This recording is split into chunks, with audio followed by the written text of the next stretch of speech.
Hello, everybody. It's Brennan from Flock's Nest Sports Podcast here for another Seahawks preview.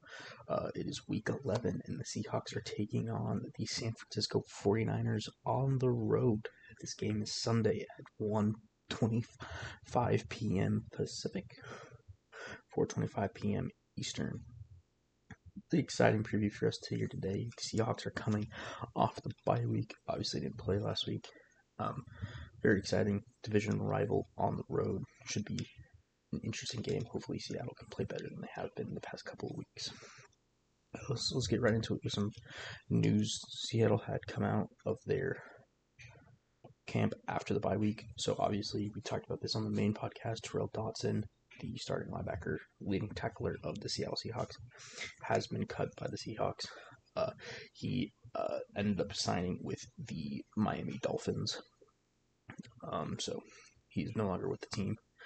Seattle cuts him, ends up saving roughly $1 million in cap space because of this move. Overall, I kind of gave my thoughts on that in the main podcast. You can go check that out. But overall, I kind of think this is a move to free up cap space, and he was underperforming expectations. And I think they're trying to go younger overall with the roster, so starting a rookie in Tyrese Knight. So overall, I think this move could be beneficial for the Seahawks. It does rule out quite a few things. It is kind of an interesting thing. Might talk a bit more about it later in the season, depending on what's going on, because it does bring up questions about John Schneider and how this previous offseason went. So maybe some questions to be asked here later on, especially with another piece of news that came out yesterday. Connor Williams, the starting center of the Seattle Seahawks, has retired from the NFL. Mike McDonald did a press conference yesterday confirming the news that Connor Williams has retired from the NFL. Huge news for the Seahawks. Huge. You're losing your starting center. Played all 9 games, every snap. Someone you signed in the offseason to kind of be that main person on your offensive line, the center. Really unfortunate. He has not come out and given any reasons for his retirement. McDonald refused to give any reasons. Complete respect for that. Respect that he is stepping away from the game. But at the same time, this does leave Seattle kind of in an interesting situation. Obviously, they have Oluwatimi, the draft pick they had a couple years back. Last year. And then they have Jalen Sundell, the undrafted free agent rookie this year. So those are your 2 centers from here on out. Oluwatimi will be starting at center Sunday, with Jalen Sundell being the backup. So that'll be definitely something interesting. And that'll play into like my thoughts on the game here in a second. That is really it for the news. Obviously, Connor Williams retiring does still beg questions from John Schneider. I'm more willing to talk about that a little later. This is meant to be more of just a preview. But it's definitely going to be an interesting offseason coming up here soon. Depends on what's going on. But, unfortunate offseason moves have not been quite working out as planned. But yeah, Dotson, Williams, 2 guys you signed this offseason, both no longer with the team.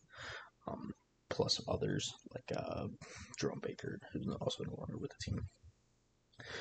On to the injury report. Not a very lengthy one for the Seahawks. Only 2 guys listed. Technically 3. One of them was Connor Williams, was listed as out, but knowing that he's retired, I didn't put him on the injury report because he's not coming back. On the injury report, we have Noah Fant is listed as out. Big blow to the tight end, big blow to the offense. Quality tight end is probably not going to play, or is not going to play. And then Brady Russell, one of the backup tight ends, is also listed as out. And those are the only 2 names on the injury report. So the tight end room took a huge hit. We're going to have to look at Pharaoh Brown, A.J. Barner, and then probably end up bringing Tyler Mabry from the practice squad up on game day. So that's the kind of the tight end room we're rocking with going into this game. shouldn't make too much of a difference. AJ Bonner has been playing okay this season. Obviously, Noah Fant is a really quality tight end, and it's going to be hard to replace. And then Brady Russell's just kind of a backup that, is there. On the 49ers side, some key pieces could be missing. Charvarius Ward is listed as out for the game for personal reasons. So he's not going to play. That's a big piece on that defense that's already been ruled out. And then Nick Bosa is questionable going into the game. And obviously, that's another big name. That's your main pass rusher right there. And then Kittle is also listed as questionable going into the game. He's been listed as questionable in like every game this season, so I think he'll play, but we'll see. And then Trent Williams is also listed as questionable heading into the game, so it's two key offensive pieces, two key defensive pieces that the 49ers might be missing. Ward definitely is out. If Bosa misses, Seattle should have an easier time on that offensive line. Should have an easier time protecting Geno. Bosa kind of is the 49ers pass rush. And then obviously, if Kittle and Williams miss, those are key pieces to the offensive line, especially Williams, that stalwart at left tackle for the 49ers. Huge piece. Best left tackle in the game. If Seattle can take advantage of the 49ers having a backup tackle, it'll be good. But obviously, just listed as questionable, still could play on Sunday. My thoughts on this game, what I need Seattle to do, what Seattle needs to do, anything going on. So obviously Seattle's coming off the bye week and they need a win. They need this win. They've lost 5 of their last 6. It's not been good. It's not been good. They're 3-5 or 4-5, and they've been struggling. They have struggled mightily these last 6 games. They had the one win against the Falcons, but that's been it. They've already lost to the 49ers once in this stretch at home on Thursday Night Football. Just not a good game from pretty much anybody on the Seahawks in that one. So, can only improve in that sense. But, they need a win. If they kind of lose this game, making the playoffs becomes significantly harder, especially when your division is all kind of clustered together. The Cardinals are leading the division 6-4. The NFC as a whole is a lot stronger this year. So, the chances you miss the playoffs if you lose this game increase drastically. So it's a must-win game for the Seahawks if they plan on making the playoffs this year. If they lose this game, it doesn't necessarily spell the end of the season for the Seahawks, but it does start getting to that point, which does become interesting because, if you reach a point where the season's kind of foregone, then, you can experiment a little bit. You can make some things happen, make some moves, make some things. And that's kind of what we're seeing coming out of this bye week. Is Seahawks are starting to kind of make some moves to prep for the future rather than for this season itself. Obviously, have no control of the Connor Williams situation, but that does help them with the future of the team. Obviously, if you weren't going to re-sign Connor Williams, now you have 2 young centers coming in that can fill in long term if they work out. If they don't, you have to draft one. So it is kind of nice, obviously, with the center position. As I mentioned earlier, Olu Oluwatimi is starting at center. That is a position I'm going to be watching very closely this week.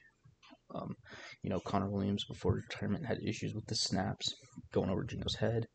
Had issues in protection at times with power, really setting an anchor. I'm looking for Oluwatimi to just be better in that sense. Maybe just help this offensive line a little bit. Obviously, he was the backup heading into the season to Connor Williams, and they went out to sign Connor Williams because they didn't have that much faith in Oluwatimi. Obviously, we'll see what happens now. But, I'm excited to see this because this is a younger center, someone that can come in and start long term if he's good enough. And then they also have Jalen Sundell there, who played center during the preseason, played center for quite a while in college, ended up moving to tackle in college for a little bit. But it pretty much is a center at the NFL level, it seems. So we'll see.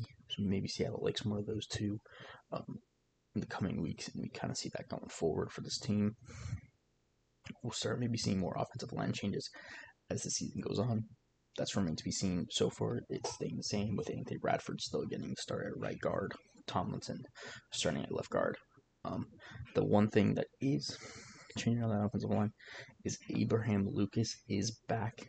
This is going to be his first game of the season. He's come off IR. McDonald has said he's going to play. Whether he plays every snap, see. George Fant obviously going on IR does kind of change things. I would imagine Lucas ends up playing the whole game. We'll see. Maybe they do some little movements around, but I'd imagine he plays the vast majority of the game, which is huge for the Seahawks offensive line. Right tackle has been an issue the whole season for the Seahawks. If you can get a really solid starting right tackle in, that'll be huge. Obviously, the guards are still an issue on this offensive line, but now you have two bookend tackles, with Charles Cross having a great season for the most part, and now you have Lucas coming in. Hopefully, that'll kind of fix a lot of the issues. Not a lot of, because the guards are the main issue, but it should fix some of the offensive line issues we're having, and maybe, who knows, it might help the guard situation out. You just never know. So with Lucas back, it should help the Seahawks quite a bit. And then obviously with Terrell Dodson, so some more people coming in, getting their starts. Obviously I mentioned Olatini because of Connor Williams. Terrell Dodson is now gone, which means Tyrese Knight is stepping into that starting role. We've seen him a couple times this season with Jerome Baker being hurt earlier in the season. I liked what I saw from him. Obviously, he's a rookie. There are some mental mistakes out there. There are some things to work on. But with Ernest Jones playing the Mike linebacker role, calling plays with the green dot, and Tyrese Knight being able to just kind of be on that weak side, just being able to read the play more, be able to affect it as a rookie, without that main pressure of playing middle linebacker, should really help. Should help him kind of succeed, play to his strengths. I'm excited. Obviously, linebacker has been an issue this season. Seattle obviously traded Jerome Baker for Ernest Jones, and then cut Dodson, drafted Knight. It's been an issue. Hopefully, this does improve. I really liked Ernest Jones. In a couple games he's played for the Seahawks, especially that last one against the Rams. I thought he was the best player on the field on defense. And then Tyrese Knight is a rookie. Hopefully it all goes well. They also have Drake Thomas, who they really like. He probably will mix in on a couple snaps. We'll kind of wait and see how that goes. And then one of the bigger things that's happening is DK Metcalf is going to be back this week, after missing the last two games. That's huge for this offense. We saw how the offense struggle without him, especially in the game prior to the Rams, which was the Bills. They got blown out by the Bills. I mean, absolutely dog walked by the Bills. Without DK, that offense couldn't get anything going.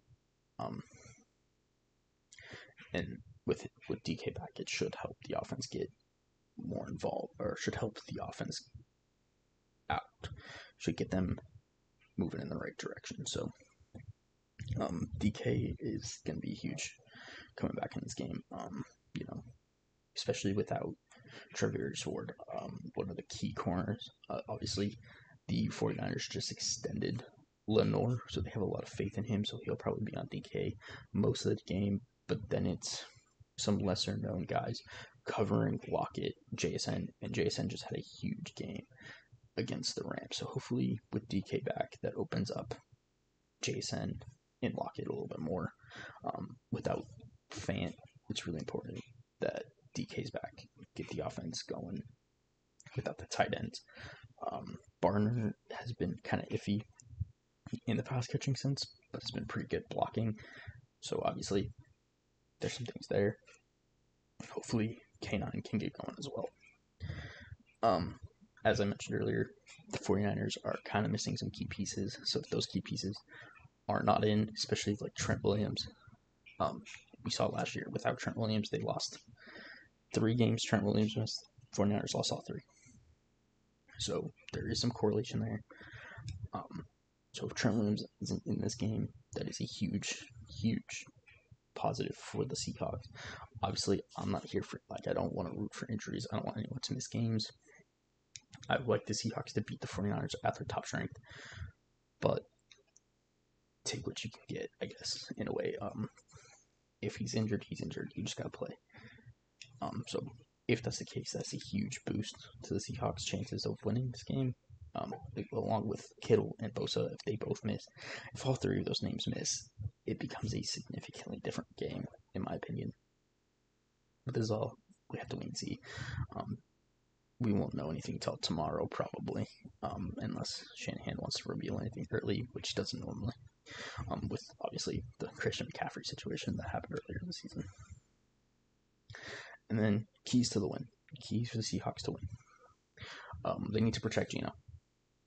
They need to protect Geno. That offensive line needs to play better. Honestly, I'm tempted to call this just offensive line needs to improve.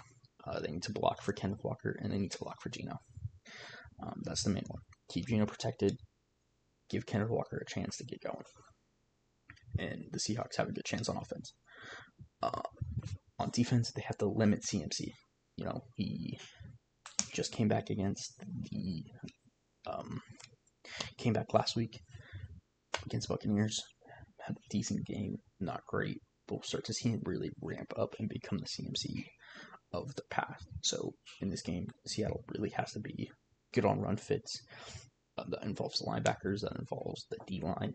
They really have to be stout up front in the trenches this week.